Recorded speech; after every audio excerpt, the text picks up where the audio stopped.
Армысыздар бүгінгі әлеуметтік желі қолданушылары және ауданымыздың құрметті азаматтары. Бүгінгі біздің тағыдағы шығарылымымыз кітап ал кітап сыйла жобасының ең үздік шығарылымның бірі болмақ.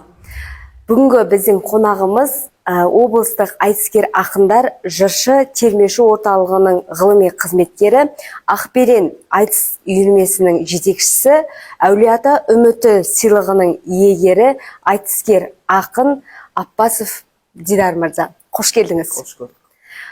Бүгінгі біздің сұхбатымызды өрбітетін тақырып Дидар мырза жастар мен кітап. Осы орайда сізден өзіңізден сұрайтын сұрақтардың көбісі жастар арасында кездесетін нәрсе, жастардың кітапқа деген қызығушылығын айта өтсеңіз. Жалпы мен өзім қазіргі таңда жалпы осыған дейін жастардың арасында көп жүрдік қой. Әлі де жүріп жатырмыз. Жастардың жалпы өлеңге деген, әдебиетке, мәдениетке деген құрметі өте зор, және де кітапқа деген ықыласы өте көп.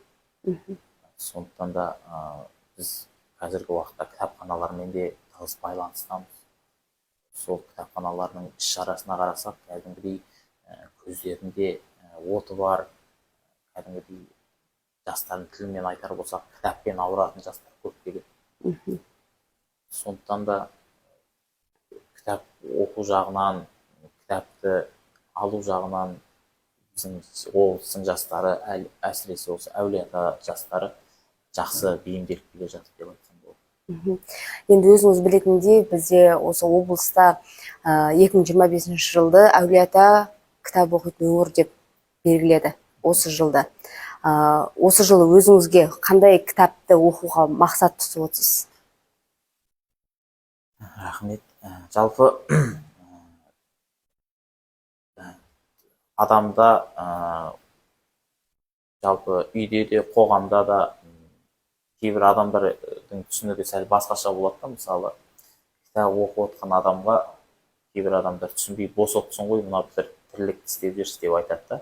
Ал негізі ол өте қатты жұмыспен айналысып отыр, өйткені ойдың жұмысы, кітап оқу деген ол ойдың жұмысы, ал ойдың жұмысы ең қиын дүние.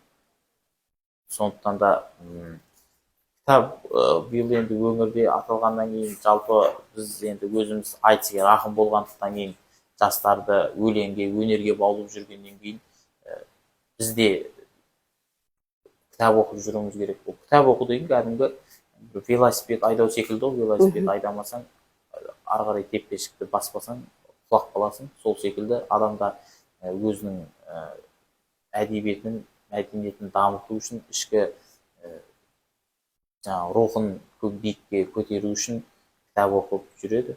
Сондықтан да енді биыл өзіме жақын осы Шерхан Мұртаза атамыздың шығармаларын көп оқысам деген алда мақсат қойып жатырмын. Және де осы өзіміздің Мұқағали Мақатаевтың өлеңдерін, Бердібек Соқпақбаевтың шығармаларын тағы да қайталап алсақ деген ойлар жүр. Өзіңіз айтып өткендей, қазіргі енді ұстаздық етіп жүрсіз, тәлімгерлік етіп жүрсіз, жас буынды, жас өспірімдерді ақындық өмірге алып келіп жүрсіз. Олардың барлығына биікке, шындыққа шығару жөнінде кітаптың маңыздылығы өте зор ғой. Сондықтан да жастарға кітапқа деген қызығушылықты қалай арттырудасыздар? Жастарға дегенде бірінші өріске, жаңадан бір қозы өсіп келе жатқан қозыны өріске қарай жіберсең, ол әртүрлі шөпті жей береді. Кейін өзіне ұнаған шөпті жейді. Сол секілді жастарға да мынау кітапты оқы, мынау кітапты деп оқы деп айта алмаймын. Өйткені қазіргі жастар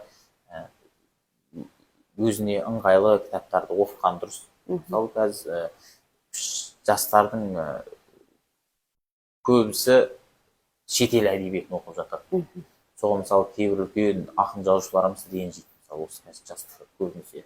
Ал кітап оқымаған жастардан гөрі шетел әдебиетін оқыған жастар болған дұрыс деп ойлаймын. Шетел әдебиетін оқыған жастардан жаман адам шығады деп ойламаймын. Әдебиетті, кітапты оқыған жастардан сондықтан да жастар әркім өзіне жасына лайықты кітаптар оқыса түсінікті болатын шығар деп ойлаймын. Қазіргі енді жасөспірімдердің қызығушылығы әлеуметтік желімен бірге байланысып кетеді ғой көбінесе. Онлайн кітап оқуды қалай қарайсыз өзіңіз? Электронды кітап деп жатады ғой былайынша айтқанда. Енді мен өзіме салсам, мен тура кітаптың өзін оқығым келеді. Электронды кітап, аудио кітаптар көп қазіргі таңда, бірақ оның ешқайсысын әлі пайдаланып көрмедім. Мүмкін болашақта бір пайдаланатын шығармыз, бірақ бәрібір қолыңа ұстап, сол кітапты сезініп, әр парағын ашып оқығанға жетсін деп. Иә, жастармен тығыз қарым-қатынаста жұмыс істеген кезде, енді көбінесе жаңағыдай өзіңіз айтып отырсыз, әлеуметтік желілерден, нелерден байқасаңыз, қазір жаңағы конкурстар көп. Қазір өзіңіз тәлімгерлік етіп отырған жаңағы шығармашылық ортаңызда, үйірмелеріңізде сондай кітаптық нелерге қатыстырасыздар ма?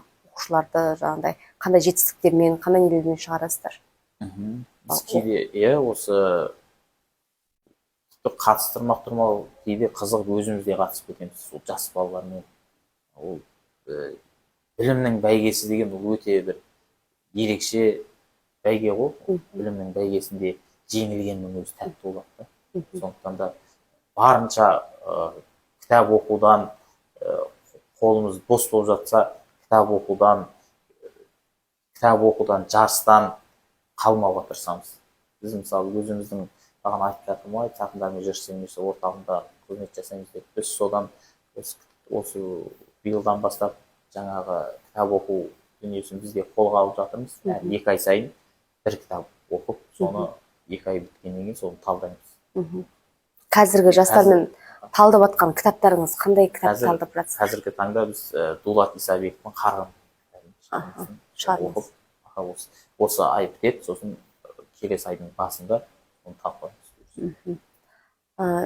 Солардан шыққан нәтиже жастардың көңілінен шығады ма? Мысалға, бізде Қазақстанда көбінесе кітап оқитындардың 90% көркем әдебиетке қарай үңіледі екен да, 10% жаңа өзіңіз айтып өткендей шетелдік әдебиетке, яғни шетелдіктен қазақ тіліне аударылған, орыс тіліне аударылған әдебиетке көп көңіл бөледі деген сияқты.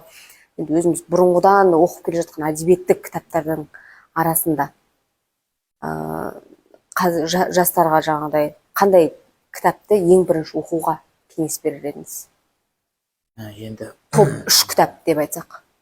Топ 3 дегенде, білмеймін, біріншіден сол қазақ десең Абай дейді, Абай десең қазақ дегендей, сол секілді Абай Құнанбаевтың өлеңдерін,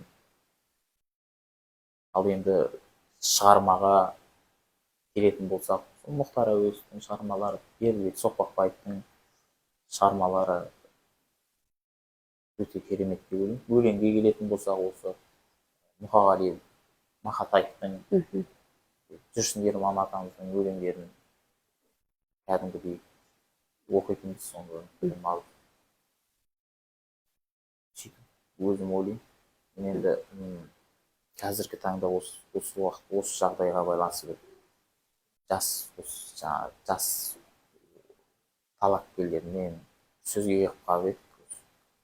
Солар бір психологиялық дүниелерін айтады. Қазіргі таңда психологиялық кітаптар көбейіп кетті ғой. Сол мен де айтып жатырмын, ол психологияның бәрін ол бұрын жазып кеткен, ол бәрін Дулат Исабековтер, Сәбит Мұхановтардың шығармасының барлығында психологиялық, оның жаңа психологиялық, сол жерде тәлім тәрбие туралы барлық кітаптың барлығын, құндылықтардың барлығын сол жерде жазып кеткен. Абай жолында мүлдем бүкіл жалпы қазақтың болмысын ашатын кітап ол.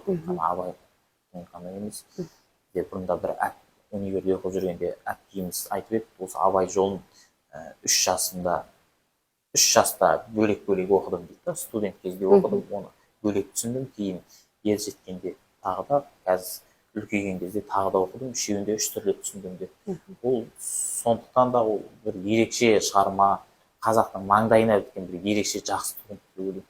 Сондықтан да Абай жолын оқыса, жастар тура жолдан айнымайды. Мгм. Рахмет. Бүгінгі таңдағы енді жастарға кітап оқуға деген қандай кеңестер берілесіз?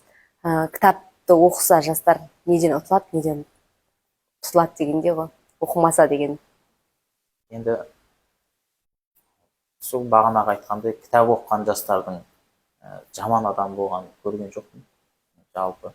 Сондықтан да кітап оқыған адам бәрібір миында бір жақсы дүниелер қалады ғой.